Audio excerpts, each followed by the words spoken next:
मुहवा खोला साली मुहे में डाई दे हो। मुहवा खोला साली मुहे में डाई दे हो। मुहवा खोला साली मुहे में डाई दे हो। कि रस से चुआता हमर मलाई आवा चटाई दे हो।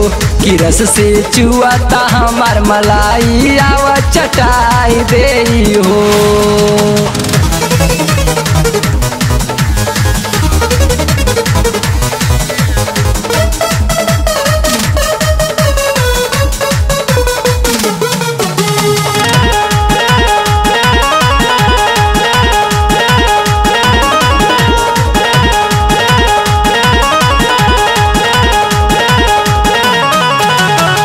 सबसे अलग बाटे एकर स्वाद हो।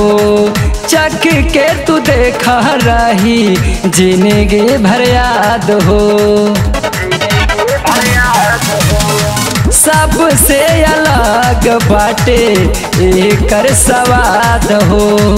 चख के तू देख रही जिंदगी भर याद हो। नया फ्लेवर बाटे आवा सुंघाई दे हो।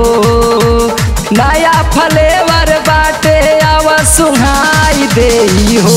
कि रस से चुआता हमर मलाई आवा चटाई दे हो।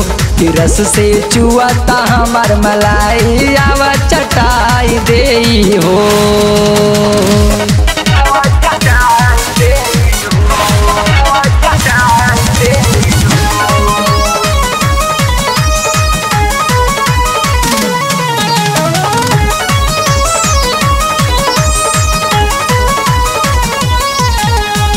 बोला ना हमारा से साली तू बेसी। जानी ले रोजे कितना चाटेलू देसी। बोला ना हमारा से साली तू बेसी। जानी ले रोजे कितना चाटेलू देसी। कहत खोल के कुंडली तो हर बताई दे हो। कहत खोल के कुंडली तो हर बताई दे हो। कि रस से चुआता हमर मलाई आवा चटाई दे हो। कि रस से चुआता हमर मलाई आवा चटाई दे हो।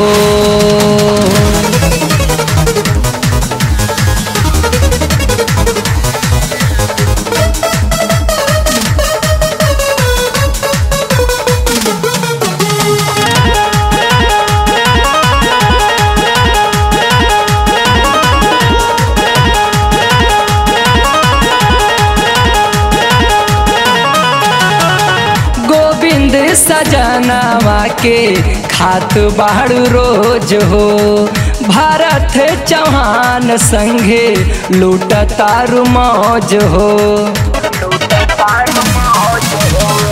गोविंद सजनवा के खात बाहर रोज हो। भरत चौहान संगे लूट तारू मौज हो। जावन बोला तावन जाके लाई दे हो। जावन बोला तावन जाके लाई दे हो। कि रस से चुआता हमर मलाई आवा चटाई दे हो। कि रस से चुआता हमर मलाई आवा चटाई दे हो। तो आवा ना चटाए द